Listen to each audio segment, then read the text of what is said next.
Hello, this is Joshua for Frost Dragon Designs, and today I'd like to talk to you about my Firewolf hard enamel pin. This design was one of the Custom Kitties from Black Cat RPG Series 4. Now let's get into the design. So Series 4 was my Zodiac cats, but not the Custom Kitties. They could be whatever the backer who sponsored them wanted them to be. So the backer who sponsored the Firewolf, or Lupus Ignus, wanted it to be at least tangentially related, so we went with Lupus as being another constellation. And this particular backer I have worked with before, 3 times before in fact. In Series 1 we did the Spirit Shepherd, in Series 2 it was the Alchemist, and in Series 3 it was the Shadow Summoner. What's interesting about working with this particular sponsor or backer is that for each of the designs that I've worked with them, they're all based on characters that this person or their partner has played in RPGs. They also seem to be quite the patron of artists, as each time I have worked with them, they have supplied me with numerous reference illustrations of these characters that they have commissioned from other artists. And while these are their own original characters, I don't want to show the reference pictures I was shown because there could be copyright issues with those other artists, and I'm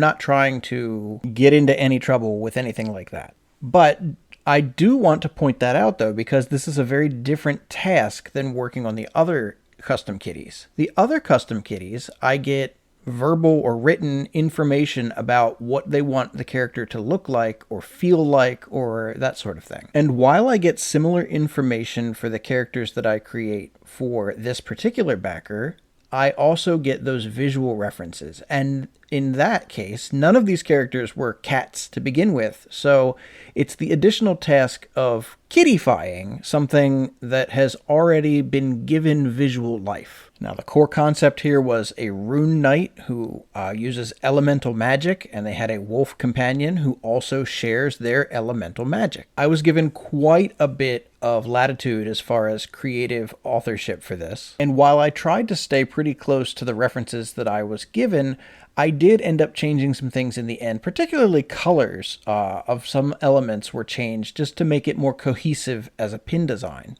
The wolf I found to be particularly challenging because of the color scheme that it was shown in the reference images, as well as the pose that I had recommended in my sketches. It made it just a bit challenging to figure out how to also incorporate fire claws or, some way that the fire made sense with the wolf, but still had a balanced feel about it. You'll also notice that this is one of the kitties that has human-like hair. This is not altogether uncommon for my pin designs. I've done it a number of times before. Sometimes it's a bit more challenging than others, but for this particular design, because the color tied in with the fire magic, I felt like the human-like hair worked pretty well as kind of an extension of the fire concept. I had a really good time also working on the shield for this character. Something about that elongated hexagon shape was just very soothing to work on.